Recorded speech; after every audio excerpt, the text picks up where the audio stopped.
나는 야근이 익숙한 편이었다. 누구나 싫어하던 그 시간을 이상하게도 나는 조금은 좋아했다. 모두가 떠난 뒤에 조용한 사무실, 형광등 아래에서 혼자 일하는 고요함. 키보드 소리만이 일정한 리듬을 만들어내는 그 공기 속에서 나는 오히려 집중이 잘 됐다. 회사 건물은 오래됐다. 벽지 곳곳이 뜯겨 있었고 복도 천장에는 낡은 형광등이 깜빡거렸다.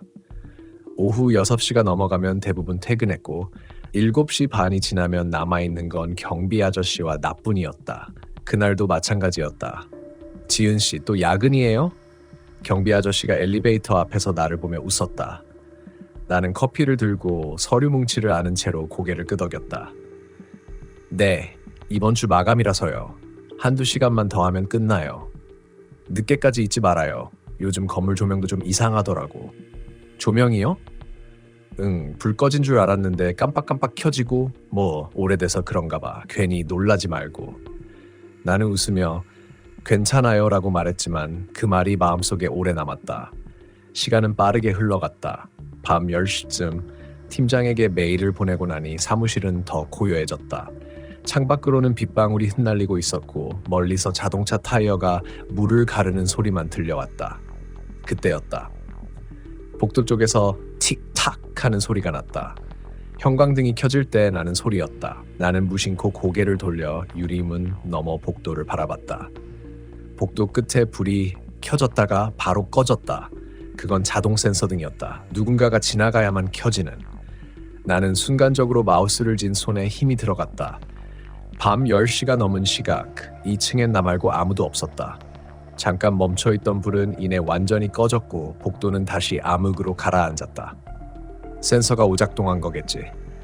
머리로는 그렇게 생각하면서도 시선은 자꾸 유리문을 향했다.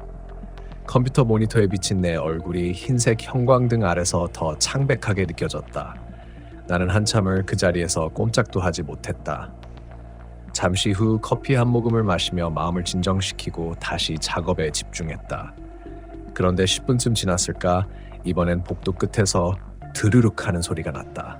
누군가 철문을 살짝 밀었다가 닫는 소리. 나는 자리에서 일어나 천천히 유리문 앞으로 걸어갔다. 문 틈새로 복도의 어두운 그림자가 스며들듯 보였다. 불은 여전히 꺼져 있었고 긴 복도 끝에 설치된 CCTV의 붉은 표시등만이 깜빡거렸다. 누구 계세요? 내 목소리는 생각보다 작게 공기 속에 흩어졌다. 대답은 없었다. 대신 형광등 하나가 틱 소리를 내며 켜졌다. 복도의 절반쯤 되는 위치였다. 빛이 닿는 경계선 너머로 무언가가 서 있었다. 정확히 사람 같지는 않았다. 머리카락인지 천조각인지 모를 어두운 실루엣이 천천히 흔들리고 있었다. 나는 본능적으로 뒤로 물러섰다. 가슴이 세게 뛰기 시작했고 손끝이 떨렸다. 눈을 깜빡이는 사이 형광등이 다시 꺼졌다. 어둠 속으로 그 형체도 함께 사라졌다. 나는 핸드폰을 꺼내 조심스럽게 카메라를 켰다. 화면을 확대해 복도 끝을 비춰봤지만 아무것도 잡히지 않았다. 착각이겠지. 조명 반사 때문에 그렇게 보였을 거야. 스스로를 다독이며 자리에 앉았지만 그 뒤로는 키보드 소리조차 내기 힘들었다. 시간은 어느새 11시를 향하고 있었다. 퇴근해야겠다고 마음먹고 노트북을 닫으려는 순간 책상 아래에서 진동이 울렸다. 휴대폰 알림이었다. 야간 출입 감지, 9층 복도 감지 센서 작동. 나는 숨이 멎는 것 같았다. 지금 내가 있는 곳이 바로 9층이었다. 그리고 방금 전 불이 켜졌던 곳이 그 감지 센서가 설치된 자리였다. 나는 핸드폰을 쥔 채로 자리에서 얼어붙다. 다시 알림이 떴다. 보안센터. 9층 감지구역 2회 연속 감지. 이동 경로 확인 불가. 이동 경로 확인 불가. 나는 화면을 바라보며 손가락이 미세하게 떨리는 걸 느꼈다. 카메라가 무언가를 감지했지만 영상엔 아무것도 찍히지 않았다는 뜻이었다. 그 순간 복도 끝에서 다시 틱! 형광등이 켜졌다. 나는 숨을 삼켰다. 빛의 아래 무언가가 서 있었다. 이번엔 확실히 사람 형체였다. 하지만 이상하게도 그 실루엣은 복도 끝 벽을 마주본 채 움직이지 않고 있었다. 그 사람은 쪼그르그로 드눌린 상태였다. 나는 두 손으로 입을 막았다. 뒷머리부터 소름이 돋았다. 그가 아니, 그것이 천천히 고개를 옆으로 돌렸다. 마치 뒤를 돌아볼 듯이. 그런데 고개가 반 이상 돌아갔는데도 얼굴은 보이지 않았다. 눈, 코, 입이 있어야 할 곳이 아무것도 없었다. 나는 그대로 자리에서 일어나 뒤로 물러섰다. 유리문 손잡이에 손이 닿았을 때 형광등이 번쩍이며 꺼졌다. 그리고 복도 끝에서 나는 분명히 들었다. 또각, 또각, 또각. 구두 소리가 나를 향해 걸어오고 있었다. 또각, 또각, 또각. 소리가 점점 가까워졌다. 정확히 말하면 복도 중간에서 멈춘 것 같았다. 형광등이 꺼진 복도는 짙은 먹물처럼 까맣게 잠겨 있었고 나는 유리문 너머의 어둠을 뚫어지게 바라보고 있었다. 그때 깨달았다. 그 소리가 발자국이라기엔 뭔가 어긋나 있었다. 보통 사람이 걸으면 또각또각 간격이 일정해야 하는데 그건 약간씩 불규칙했다. 마치 한쪽 다리를 끄는 사람처럼 또각, 또 또각, 또각 그 간격이 묘하게 들쭉날쭉했다. 나는 유리문 손잡이를 꽉 쥐었다. 문 하나를 사이에 두고 그 존재가 바로 앞에 있다는 생각이 들자 숨이 막혔다. 심장이 너무 세게 뛰어서 귀가 울릴 정도였다. 누구세요? 입 밖으로 나온 목소리는 마치 다른 사람의 것처럼 떨리고 있었다. 아무 대답도 없었다. 그 대신 복도 끝 CCTV의 붉은 불빛이 순간적으로 깜빡였다. 녹화 중. 하지만 그 불빛은 곧 꺼졌다. 나는 문을 열지 못한 채 한 발자국도 움직이지 못했다. 그때 복도 끝 어딘가에서 들려왔다. 지은 씨. 순간 머릿속이 하얘졌다. 내 이름이었다. 낯선, 낮고 쉰 남자의 목소리. 하지만 분명히 내 이름을 불렀다. 지은 씨, 아직 있어요? 나는 천천히 뒤로 물러나며 머리를 흔들었다. 아니야, 아니야, 착각이야. 그럴 리 없었다. 그 목소리는 회사 사람 중 누구의 것도 아니었다. 낯설고 탁하고 공기 속에 젖은 듯한 울림이었다. 지은 씨, 이번엔 더 가까이서 들렸다. 유리문 너머였다. 그 순간 문 손잡이가 딸깍하고 흔들렸다. 나는 거의 비명을 질렀다. 문은 잠겨 있었다. 하지만 분명히 누군가 바깥에서 손잡이를 잡고 돌렸다. 그만하세요. 누구세요? 나는 목이 쉬도록 소리쳤다. 그러나 답은 없었다. 대신 복도 형광등 하나가 틱하고 켜졌다. 빛이 잠깐 비치며 문 유리에 반사됐다. 그 반사 속에서 나는 내 옆에 누군가 서 있는 걸 봤다. 확실히 내 옆이었다. 나와 같은 방향을 보고 있었고 어깨가 내 어깨에 닿을 듯 가까웠다. 하지만 돌아보았을 때 아무도 없었다. 나는 그대로 바닥에 주저앉았다. 머리가 어지러웠다. 눈앞에 공기가 흔들리는 것처럼 느껴졌다. 그리고 그때 또 진동이 울렸다. 휴대폰이었다. 지은 씨, 혹시 지금 어디 있어요? 나는 떨리는 손으로 답장을 보냈다. 회사에 있어요. 왜요? 몇 초 후 답장이 왔다. 무슨 소리예요? 방금 전화했는데 남자 목소리가 받던데. 순간 손끝의 감각이 사라졌다. 나는 본능적으로 통화 기록을 확인했다. 방금 전 팀장에게서 부재중 전화가 있었다. 그런데 내 휴대폰에는 통화 기록이 남아 있었다. 2초간의 통화. 받은 시간은 2시 57분. 내가 복도 끝에서 이름을 들었던 바로 그 시간이었다. 머릿속이 혼란스러웠다. 설마 그게 내 전화를? 생각이 그 지점에 닿자마자 불현듯 눈물이 났다. 두려움이 아니라 설명할 수 없는 혼란감 때문에 나는 급히 짐을 챙겨 나가려 했다. 하지만 문을 열려고 손잡이를 돌렸을 때 찰칵 잠겨 있었다. 그럴 리가 없었다. 내가 직접 잠근 적이 없었다. 사무실 안쪽에서 잠금 장치를 걸 수 있는 구조도 아니었다. 그건 바깥에서만 잠글 수 있었다. 나는 유리문을 두드렸다. 열어주세요. 누구예요? 열어달라고요. 손바닥이 아플 정도로 쳤지만 아무 반응도 없었다. 복도는 고요했다. 형광등 불빛 하나 없이 완전히 어두웠다. 한참 후 복도 끝 CCTV 불이 다시 깜빡였다. 그리고 형광등이 연달아 켜졌다. 끝에서부터 하나씩 일정한 간격으로 틱틱틱틱. 마치 누군가 걸어오면서 불을 켜는 것처럼 빛은 서서히 내 쪽으로 다가왔다. 나는 유리문을 등지고 뒤로 물러났다. 형광등이 마지막으로 켜졌을 때 그 빛 아래 그 형체가 서 있었다. 이번엔 확실히 보였다. 검은 정장 차림의 남자. 하지만 얼굴은 여전히 아무것도 없었다. 얼굴이 있어야 할 자리는 흰색의 매끈한 표면뿐이었다.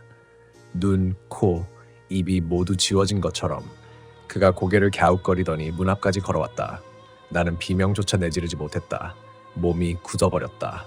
그는 천천히 손을 들어 유리문에 손바닥을 댔다. 찍! 문 유리에 얼룩 같은 자국이 남았다. 그건 손바닥이 아니었다. 지문이 없었다. 마치 물에 젖은 천이 닿은 듯한 자국이었다. 그 순간 모든 형광등이 동시에 깜빡였다. 틱틱틱! 빛이 번쩍이는 사이 그 형체는 사라졌다. 그리고 복도 끝 CCTV 화면이 다시 켜졌다. 나는 눈을 크게 뜨고 화면을 바라봤다. 모니터 속 영상에는 분명히 내가 있었다. 유리문 안쪽에서 문을 두드리며 울고 있었다. 하지만 내 옆에는 아까 그 얼굴 없는 남자가 함께 서 있었다. 그는 내 귀 옆으로 얼굴을 들이밀며 마치 무언가를 속삭였다. 소리는 없었지만 입모양은 분명했다. 같이 있자. 그 순간 모든 불이 꺼졌다. 모든 불이 꺼졌다. 순식간이었다. 형광등이 깜빡이더니 아무런 예고도 없이 꺼졌다. 그 순간의 어둠은 눈을 감은 것보다 더 짙었다. 귀마저 막힌 듯 세상이 멈춘 느낌이었다. 나는 숨을 죽였다. 심장이 터질 듯 뛰었고 공기가 목구멍에 걸려 삼키는 것조차 힘들었다. 눈앞이 보이지 않았다. 하지만 누군가 내 앞에 있다는 건 확실히 느껴졌다. 그건 시각이 아니라 온도였다. 차갑고 눅눅한 공기가 얼굴 가까이에서 느껴졌다. 누군가 내 숨결에 섞여 있었다. 숨을 들이쉴 때마다 공기 속에 섞인 낯선 냄새가 코를 찔렀다. 썩은 먼지, 오래된 종이, 그리고 철 냄새, 피의 냄새였다. 누구세요? 나는 떨리는 목소리로 중얼거렸다. 대답은 없었다. 대신 숨소리가 들렸다. 정확히 내 오른쪽 귀 옆에서. 허! 길고 무겁고 일정하지 않은 숨소리. 마치 오래된 폐가 힘겹게 공기를 내뱉는 듯했다. 나는 그 자리에서 도망치려 했지만 다리가 말을 듣지 않았다. 움직이려는 순간 등 뒤에서 무언가 스치는 소리가 났다. 사각! 종이 위에 연필이 그치는 듯한 건조한 마찰음. 손끝으로 바닥을 더듬자 뭔가가 만져졌다. A4 용지였다. 그 위에는 누군가가 펜으로 글씨를 쓴 듯 촉감이 미세하게 울퉁불퉁했다. 나는 핸드폰 플래시를 켜려 했다. 하지만 배터리가 2% 남았다는 경고와 함께 화면이 꺼졌다. 그 짧은 빛 속에서 잠깐 보인 글자 몇 개. 지은, 시, 내 이름이었다. 종이 위엔 수십 번 같은 글씨로 내 이름이 써 있었다. 검은 펜이 아닌 붉은색 잉크로. 아니, 그건 잉크가 아니었다. 손끝이 닿자 끈적한 느낌이 남았다. 피, 손바닥에 묻은 붉은 점이 미세하게 빛을 반사했다. 순간 등줄기를 타고 오한이 몰려왔다. 나는 종이를 던지고 유리문 쪽으로 기어갔다. 살려주세요. 제발. 문을 두드리며 울부짖었지만 복도는 아무 반응도 없었다. 유리문에 이마를 대고 울고 있을 때 문 건너편에서 무언가가 따라했다. 쿵! 내가 두드리면 쿵! 똑같은 위치에서 같은 타이밍에. 나는 울음을 삼키고 조용히 손을 떼었다. 그리고 아주 천천히 귀를 문에 댔다. 퍽! 문 반대편에서 누군가가 손이 아닌 머리로 문을 부딪히고 있었다. 3개 반복적으로 퍽! 점점 더 강하게 유리가 울렸다. 금이 가는 소리가 들렸다. 나는 비명을 질렀다. 그 소리와 동시에 다시 형광등이 깜빡이며 켜졌다. 눈앞이 하얘질 만큼 강한 빛. 나는 눈을 가렸다. 그리고 손가락 사이로 본 그 장면을 평생 잊을 수 없었다. 유리문 너머 복도 끝까지 피가 흩뿌려져 있었다. 그 자리에 남자가 서 있었다. 이번엔 얼굴이 있었다. 하지만 그 얼굴은 내 얼굴이었다. 피로 번들거리는 내 얼굴. 눈은 뒤집혀 있었고 입은 찢어진 듯이 크게 열려 있었다. 그 얼굴이 웃고 있었다. 기괴하게, 불균형하게, 그리고 입이 움직였다. 도와달라며? 나는 머리를 부여잡고 뒤로 물러났다. 복도 끝까지 울려 퍼지는 웃음소리가 들렸다. 그 웃음은 분명히 내 목소리였다. 점점 더 커지고 점점 더 가까워졌다. 그때 문이 열렸다. 잠겨있던 문이 아무런 소리도 없이 스르륵 열렸다. 나는 숨을 삼켰다. 복도는 다시 어두워졌고 그 어둠 한가운데 내 얼굴을 한 무언가가 서 있었다. 이제 네가 남았네. 그 목소리는 분명히 내 목소리였다. 문은 열려 있었다. 하지만 그 문 너머론 아무 빛도 들어오지 않았다. 오히려 암보다 더 어두웠다. 복도라는 공간 자체가 사라진 것처럼 느껴졌다. 나는 숨을 몰아쉬며 천천히 일어섰다. 무릎이 떨려 제대로 설 수도 없었다. 문턱 앞에서 잠시 멈춰섰다. 그 안으로 들어가야 하는지 아니면 이 안에 갇혀야 하는지 판단이 서지 않았다. 그때 내 핸드폰이 울렸다. 아직 배터리가 남아 있었나 보다. 나는 반사적으로 화면을 들여다봤다. 수신 중. 나는 떨리는 손으로 전화를 받았다. 팀장님, 제발 지금 회사로 와주세요. 누가. 하지만 이어폰 너머에서 들려온 것은 내 목소리였다. 지은 씨, 나야. 지금 복도 끝에 있어. 심장이 뚝 떨어지는 느낌이었다. 내가 내 목소리를 듣고 있었다. 그 목소리가 내가 방금 열려있는 그 복도 쪽에서 들려왔다. 그쪽으로 오면 돼. 같이 가자. 나는 전화를 내던졌다. 그 소리가 어둠 속으로 사라졌다. 그와 동시에 복도 저편에서 무언가의 발소리가 들려왔다. 또각. 이번엔 일정했다. 정확히 한 걸음 한 걸음 규칙적으로 내 쪽으로 다가오고 있었다. 나는 그 자리에서 도망쳤다. 사무실 안쪽 복사기 옆에 비상구 쪽으로 달려갔다. 비상구 문 손잡이를 잡아당겼지만 꿈쩍도 하지 않았다. 잠겼다. 아니, 손잡이가 녹아 있었다. 플라스틱이 열에 녹은 듯 흐물흐물한 형태로 굳어 있었다. 그리고 그 냄새, 타는 플라스틱 속에 섞여 있는 머리카락 타는 냄새. 나는 헛구역질을 하며 뒤로 물러났다. 그때 사무실 안쪽 벽면의 모니터들이 하나둘 켜졌다. 꺼져 있던 CCTV 화면들, 9층 복도, 엘리베이터, 창고, 탕비실, 그 모든 화면에 한 사람의 실루엣이 서 있었다. 검은 정장 차림의 남자. 그는 한 화면씩 이동하듯 모든 공간을 지나쳐 오고 있었다. 그리고 마지막 화면, 사무실 안. 내 자리. 그는 그곳에 서 있었다. 정확히 내가 서 있는 자리와 같은 위치에. 나는 비명을 지르며 모니터를 내리쳤다. 유리 조각이 튀었고 손끝이 베었다. 피가 흐르는데도 감각이 없었다. 눈앞의 모니터 조각 사이로 그 얼굴 없는 형체가 비쳤다. 하지만 이번엔 그 얼굴이 내 얼굴로 바뀌고 있었다.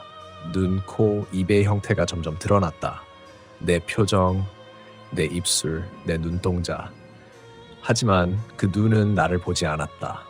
그건 내가 나를 바라보는 눈이었다. 이건 꿈이야. 진정해. 이건 분명 스트레스 때문이야. 나는 머리를 감싸 쥐었다. 하지만 그때 내 귓가에 목소리가 스쳤다. 그렇게 하면 편하지. 그건 내 목 편하지. 나는 내 목소리였다는 고개를 들었다. 복사기 옆 거울 같은 유리면에 내 모습이 비쳤다. 그런데 그 안에 나는 웃고 있었다. 나는 울고 있었는데 그 안에 나는 미소 짓고 있었다. 그리고 그 거울 속 나가 말했다. 다들 그렇게 시작했어. 순간 머릿속이 번쩍했다. 다들? 그 말과 동시에 기억이 스쳤다. 3개월 전 이 회사에서 사라진 인턴 한 명, 야근 중 실종됐다고 했다. 복도 CCTV가 마지막으로 포착한 것은 불 꺼진 복도 끝에서 그가 유리문을 바라보며 혼자 서 있는 장면이었다. 그 뒤로 회사 사람들은 그 복도를 그 구간이라 불렀다. 형광등이 자주 나가고 센서가 멋대로 켜진다는 이유로 밤에는 아무도 가지 않았다. 그 인턴의 이름이 지은이었다. 내 심장이 얼어붙었다. 그럴 리 없어. 나야. 내가 지은이야. 그러자 거울 속 내가 웃으며 고개를 끄덕였다. 맞아. 그래서 네가 마지막이야. 사무실 전체의 불이 다시 깜빡였다. 빛이 번쩍이며 꺼지고 천장 위에서 지직 하는 소리가 났다. 형광등이 폭발하며 불꽃이 튀었다. 나는 고개를 숙이고 머리를 감쌌다. 잠깐의 암흑, 그리고 조용히 다시 켜진 불빛. 모든 게 멈춘 듯 고요했다. 복도 쪽에서 들려오던 발소리도 사라졌다. 모니터도 꺼졌고 소리 하나 없었다. 나는 천천히 고개를 들었다. 모니터 유리 조각 사이로 보이는 내 손, 내 책상, 내 노트북 모두 원래 자리였다. 마치 아무 일도 없었던 것처럼. 나는 조심스럽게 문 쪽으로 걸어갔다. 문은 열려 있었다. 복도는 평소처럼 불이 켜져 있었다. 형광등은 깜빡이지도 않았다. 모든 게 정상이었다. 나는 안도의 한숨을 내쉬었다. 그리고 뒤를 돌아봤다. 내 자리에 누군가 앉아 있었다. 등을 돌린 채 모니터를 바라보며 타이핑을 하고 있었다. 흰 셔츠, 묶은 머리, 내 옷이었다. 그 사람이 천천히 고개를 돌렸다. 내 얼굴이었다. 하지만 그 입술이 아주 미세하게 움직였다. 야근, 오늘도 남았지? 순간 형광등이 팟! 하고 꺼졌다. 다음날 아침, 사무실은 평소와 다름없었다. 팀장 김 과장은 늘 그렇듯 제일 먼저 출근했다. 커피를 내리며 문득 지은 씨 어제 야근한다고 했는데 하고 중얼거렸다. 그는 사무실을 한 바퀴 둘러봤다. 모든 컴퓨터는 꺼져 있었고 불도 정상적으로 켜져 있었다. 단 한 대, 지은의 자리만 모니터 불빛이 희미하게 켜져 있었다. 아직 안 갔나? 그는 다가가 모니터를 확인했다. 화면에는 작업 중이던 보고서 문서가 열려 있었다. 마지막 저장 시간은 어젯밤 11시 59분. 그 아래에는 짧은 문장이 덧붙여져 있었다. 이 복도에는 나 말고도 누가 있어요. 김 과장은 미간을 찌푸렸다. 뭐야, 이게. 그는 주변을 둘러보다가 책상 위에 놓인 커피컵을 발견했다. 아직 미지근했다.